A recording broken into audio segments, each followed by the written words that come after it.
Paz do Senhor, meus irmãos. Eu estava nessa manhã logo cedo fazendo o meu devocional, lendo a palavra de Deus e lendo alguns capítulos do livro de Números. Quando eu chego no capítulo de número 11, versículo 10 ao 15, texto conhecido, que narra o desânimo de Moisés em sua vida ministerial. E um período que Moisés passa de desânimo, devido ao fardo que ele carregava em relação ao povo que ele conduzia como servindo ao povo de Israel, enfrentando aquelas dificuldades que o povo trazia para Moisés. É interessante nós vermos que Moisés foi um homem que presenciou o agir de Deus de maneira especial, foi um homem que teve um ministério dado por Deus diferente, foi um homem que teve um ministério ímpar, foi um homem que testemunhou realmente Deus abrindo o Mar Vermelho, antes mesmo vendo as 10 pragas, vendo Deus arrebentando as correntes do cativeiro egípcio para eles saírem em liberdade. Mas todas estas coisas que Moisés presenciou, enfim, não foram suficientes para que Moisés não entrasse em um desânimo ministerial. O próprio Deus vai dar testemunho dizendo que Moisés era um líder diferenciado no meio do povo. Na sedição que fizeram contra ele, Miriam, Arão e o povo, o próprio Deus aparece dizendo que havia profetas no meio de Israel, mas não como Moisés, porque diz que com os profetas Deus falava em visões e sonhos, mas com Moisés Deus falava face a face. Tamanha intimidade era de Moisés para com Deus e acima de tudo de Deus para com Moisés. E no Números capítulo 10, versículo 35 e 36, nós podemos ver com Moisés orando, louvando ao Senhor, cantando triunfante confiadamente, dizendo: Deus, quando sairmos, levante-se e vai à frente, dissipe os nossos adversários. Quando chegar o tempo de parar, que o Senhor volte para o meio do povo, na caminhada pelo deserto. Então Moisés estava cantando triunfantemente, confiadamente em Deus. Mas o capítulo à frente nós já vemos o próprio Moisés passando por um momento de desânimo, desmotivado, sem forças, lamentando com amargura o trabalho que Deus havia dado para ele.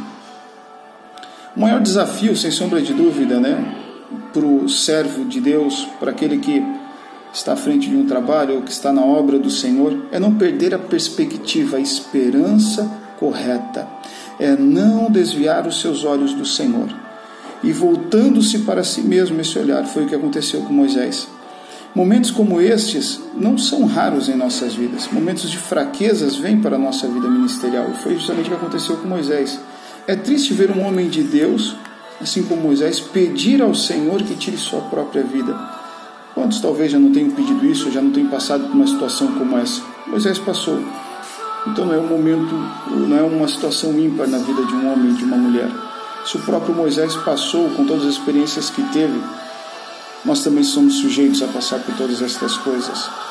Moisés perdeu a alegria do chamado divino naquele momento. Muitos de nós perdem a alegria do chamado divino ao longo da caminhada cristã. O peso do ministério torna-se um fardo para muitos, a tal ponto que as pessoas ou nós mesmos chegamos a dizer que Deus nos afligiu e nos desgraçou, talvez com a situação em que estamos vivendo. Há muitos servos de Deus que estão às portas do desânimo, outros que já entraram. Muitos que adentraram por estas portas não suportaram o desânimo e acabaram tirando a própria vida. Acabaram cometendo suicídio. Muitos mesmo. E mesmo diante de um cenário tão desanimador, tão depressivo como esse que Moisés enfrentava, aprendemos uma lição importante com Moisés. Moisés levou ao Senhor o seu desânimo, apresentou a Deus o seu desânimo. Ou seja, aquilo que Pedro diz em sua primeira carta, no capítulo 5, versículo de número 7, lançando sobre ele toda a vossa ansiedade, que ele tem cuidado de vós. Foi justamente o que Moisés viu, Moisés pôde perceber, Moisés pôde presenciar os cuidados de Deus sobre a vida dele, a ver Deus agir a favor de Moisés, mudando a situação e o quadro, levantando homens para o ajudar no ministério. Que o Senhor nos ajude, que o Senhor nos dê sabedoria, que o Senhor nos socorra, que o Senhor não permita que os nossos olhos se desviem dele em momento algum, que nesses momentos de desânimo da nossa vida ministerial, que o Senhor continue nos sustentando e que nós não venhamos nos esquecer de que há servos de Deus que estão ao nosso lado, próximo de nós, que possam estarem adentrando por essas portas do desânimo, que possam estar às portas do desânimo, outros que já entraram. Nós não venhamos deixar de orarmos uns pelos outros, para que Deus nos sustente nessa vida ministerial. Que o Senhor continue sendo o nosso sustento. No nome de Jesus.